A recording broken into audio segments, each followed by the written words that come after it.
UP के मुख्यमंत्री योगी आदित्यनाथ समय समय पर खुद जनता की समस्या को हल करने के लिए जनता दरबार लगाकर अधिकारियों को निर्देश देते हैं, लेकिन अधिकारी ही सीएम योगी के इस नेक काम की धज्जियां उड़ाते नजर आ रहे हैं। आप जो ये वीडियो देख रहे हैं उसमें आपको एक व्यक्ति मुर्गा बने हुए नजर आ रहा है। ये कोई स्कूल या ट्यूशन नहीं है, ये बरेली जिले के मीरगंज थाना क्षेत्र का एसडीएम ऑफिस है।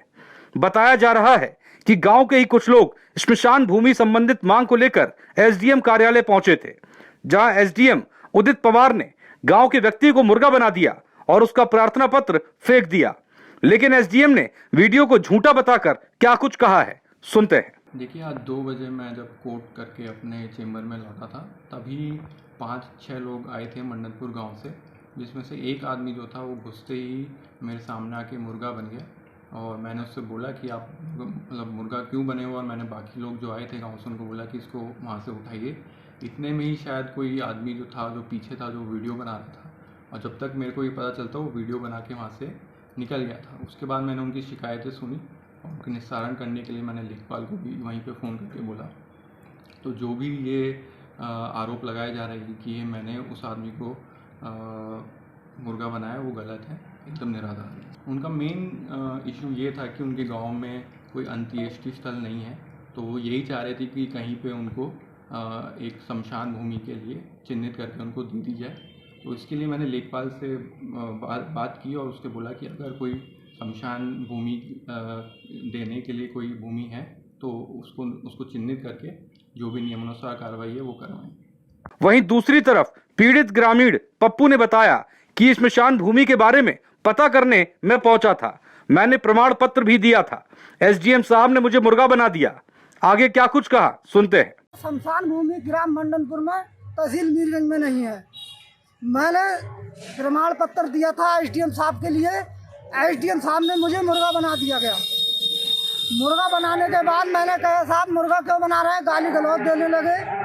मैंने कहा साहब ये तो मैं 2 बार आपके ढाने आ चुका हूँ, तीसरी बार आया हूँ, मुझे न्याय नहीं मिला है। न्याय जब तक नहीं मिलेगा जब तक मैं मुर्गा बनने से नहीं हटूंगा। तो कहने लगे सालों तुम नाटक करते हो, और नाटक करने के बाद सर मैंने कहा सर ये तो नाटक नहीं कर रहे हैं, हम अपना न्याय मांगने आए हैं। हमारे ग्राम मंडनपुर में नहीं शमशान भूमि है और शमशान भूमि हमें दी जाए। तो कहते हैं सालों तुम नाटक करने को ऐसे नाटक करते रहो। उन्होंने हमारी प्रमाण पत्र फेंक दिया।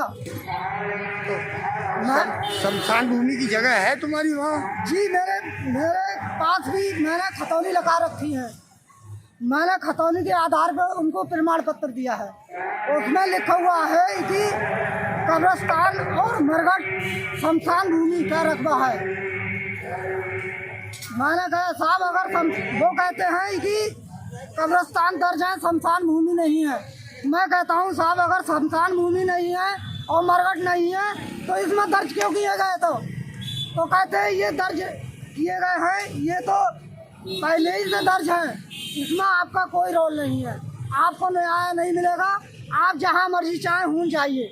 मुझे कह दिया नेता बनता है, मुझसे बोले तू साले ज़्यादा नेता बनता है, तू मुर्गा बन। एसडीएम साहब तहसील मीरगंज के। अब आपको बता देते हैं ये पूरा मामला क्या है। दरअसल गांव वाले एसडीएम के पास अपनी मांग को लेकर पहुंचे थे। शिकायत पत्र में बताया गया कि गांव में दोनों धर्म के लोग रहते हैं, गांव में कोई स्मशान घाट नहीं है। मुस्लिम समुदाय के कुछ लोगों ने स्मशान घाट की जमीन को कब्रिस्तान के नाम पर कब्जा कर लिया है। ऐसे में जिला प्रशासन स्मशान घाट के लिए जमीन की व्यवस्था करे। जमीन न होने की वजह से अंतिम संस्कार करने में परेशानी होती है। फिलहाल वीडियो सोशल मीडिया पर वायरल है। वहीं अब यह वीडियो बरेली डीएम शिवाकांत द्विवेदी तक पहुंच चुका है। उन्होंने एसडीएम को तहसील मीरगंज से हटाकर मुख्यालय भेज दिया है। आज एक वीडियो मेरे संज्ञान में आया जिसमें उपजिलाधिकारी श्री उदित पवार के कार्यालय कक्ष में एक व्यक्ति को अपमानजनक स्थिति में जमीन पर बैठाया गया है। इसकी जांच कराई गई तो श्री उदित पवार उपजिलाधिकारी मीरगंज की प्रथम दृष्टया लापरवाही पाई गई, इसलिए उनको तत्काल मुख्यालय से संबद्ध कर दिया गया है और नए उपजिलाधिकारी श्री देश दीपक सिंह को उप जिलाधिकारी मीरगंज के रूप में तैनात कर दिया गया है। धन्यवाद। आप इस खबर को लेकर क्या सोचते हैं, कमेंट सेक्शन में जरूर बताएं। साथ ही साथ जनहित टाइम्स को सब्सक्राइब करना ना भूलें।